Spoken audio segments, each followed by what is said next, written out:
Hi again. This is Sherry, and tonight what I'm going to do is I'm going to do a factory reset on my printer. Um, I have a printer, and it's pretty much brand new, but since the beginning, uh, someone put a password on it. And of course, it was nobody nearby, I guess. um, and so there are some things that I think go together with technology, and so I'm gonna just show a couple of things here. Like these are like props. I guess I'm gonna add a prop since I always have a prop with my videos. And this is a book that I think is very important and a book that I've always enjoyed, but I find it more and more relevant all the time. It's called Howard Zinn, A People's History of the United States. So, if you don't know, he is an historian, and let's see, this book's been out a while. There were previous editions of this book published in hardcover in 1999. 1999, and that's actually the date on some of the expirations of my root certificates, which is also another thing I'll be covering soon. And the copyright is 1980, 1995, 1998, and 1990, and 2003 by Howard Zinn. So Howard Zinn, let's see if we've got any blurbs on the back. Howard Zinn, he was born in 1922. Wow, I didn't realize that he was born, that he was that age, and he passed away in 2010. He was an historian, playwright, and social activist, in addition to A People's Republic, or I'm sorry, A People's History. Sorry about that. A People's History of the United States, which has sold more than 2 million copies. I'd really love to know how many people actually read it, though. That'd be funny. He is the author of many books, including autobiography "You Can't Be Neutral on a Moving Train." You sure can't be neutral on a wrecking train, that's for sure. And the people speak in a passionate declaration. And let's see. Well, typically, I mean, in my experience, and I've worked for a number of writers who actually make their living that way. Several. Some did Saturday Evening Post westerns, and they sold books, and then some of them became movies, spaghetti westerns. And that was all really, really fun, a really good experience.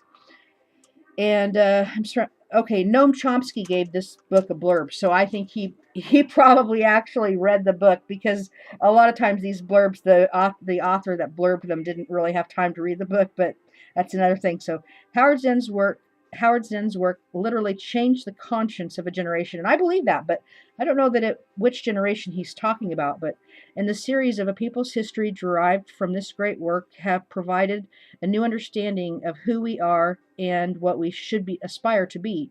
As the 35th anniversary edition reminds us, this is a remarkable legacy, Noam Chomsky. And ironically, I think, and this may not mean anything to anyone but me, I excuse me, I left this book out in the rain by accident, of course, and it reminded me of the Donna Summer song. It's called. Hold on a second. I'm getting the wrong name of the park in my mind. McCarthy Park. I'm gonna look that up real quick. Actually, I'll save that for later. I don't want to get too far off the subject. So anyway, I think, especially right now, that in this type of more of I would say, left-leaning, or I would call it even progressive. I don't know why somebody would want to not be labeled as a progressive, but so we've got that. And then along with it, especially in today's age, I have, once again, the guide to a guide to customer user support, the help desk, and support specialist. So I guess where I'm going with that is BlackBerry phones, technology, the Great Firewall, which I wouldn't cross in China. And I have a feeling that with the condition of the internet right now, they're kind of glad they didn't cross it, or they didn't let people cross it, because they may have one of the only good copies of the internet left. Oddly enough. So anyway, back to the hard reset on this printer, which someone put a password on. Let's see. I already found out how to do it, and then I'm going to take a look here at my Google account and see what printers I have, because I'm having a problem with printers being used as print servers, or my computer being used as a print server. So I'm going to go into settings and see exactly, because I noticed that even though I wasn't logged into Google Chrome, I was logged in. Now, it's a difference when you log into your email and when you actually log into Chrome. So I'm going to go into settings here and show you sort of a little bit of a thing here on, let's see, the sync here, and then manage the Google dashboard. And I'm not seeing right away the printer thing, but it's on here and it's not that hard to find. But there's one thing, one little quote that I want to wrap this up with, and it's a quote by William Burroughs, none other than William Burroughs. And that's unprecedented. So let's see. He's one of my favorite authors. I think he really had his fingers on the pulse of the United States. And I'm going to look this up real quick.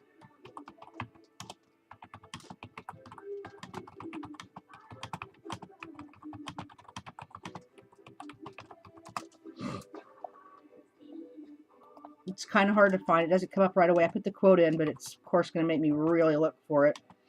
And I'll just read that quote. Okay, here we go, from Brainy Quotes. Okay, and here's the quote. And I'll show it to you real quick. Okay, it says here, in a functioning police state, it says a functioning police state needs no police. And I'm going to click like on that one. And, you know, sometimes people might want to think, well, what does that mean to me? And I can pretty much assure you that the people I follow already know exactly what it means. It's sometimes we might be doing the job of who we blame, those who are spying on people. We blame it on the people that are like, you know, the NSA. But sometimes I'm wondering, well, where does the NSA get that information? I don't even think they have to really work for it. I think people are just pretty much lined up to give that information to right out there. Just put it right out there for them. So a functioning police state needs no police. William Burroughs. I'm going to wrap that up then right now. Okay, thank you for joining me, and out.